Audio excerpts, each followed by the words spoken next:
Nuttall, 2 minutes. Mr. Nuttall, 2 minutes. Thank you.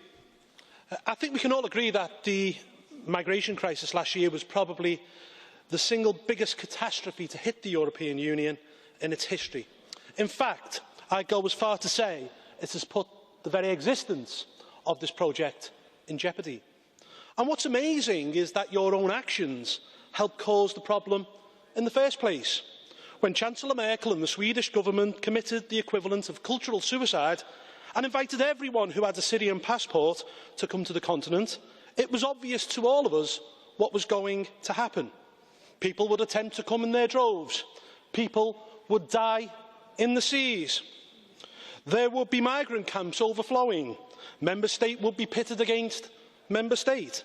The Schengen Agreement would collapse, and it would be a golden opportunity for the Islamic fundamentalists to bring carnage to our continent. It was also obvious that there would need to be U-turns, as we have seen performed in the past couple of months by both the German and the Swedish governments. Now we are facing an even bigger crisis. The numbers coming this year to Europe will no doubt dwarf that of last year. We are facing a summer where the movement of people from the Middle East and North Africa will no doubt reach biblical proportions. And what is the European Union offering to solve this problem? The answer is more of the same.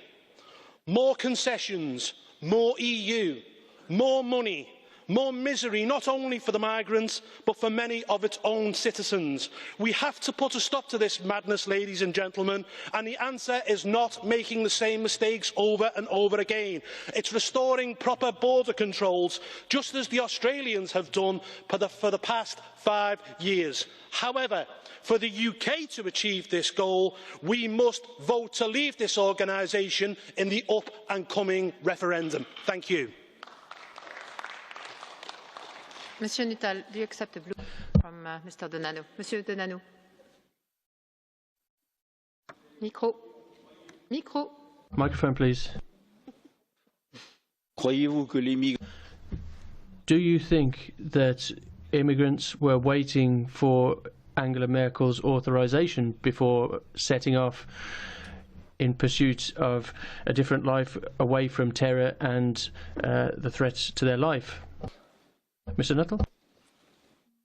Yes, I think that when Angela Merkel said that Germany would accept everyone who could prove they were Syrian, I think a huge number of people came, and that's why fake Syrian passports are now on sale on the Turkish black market for €500 a go. That's why 1 in 3 people who turn up and say they're Syrian in Germany, it turns out they've got fake passports. You know, and what you're doing is you're putting the citizens of Europe's lives at risk. And in fact, you saw what happened in Cologne recently, and I'm telling you now, that is a taster of what is to come across our continent.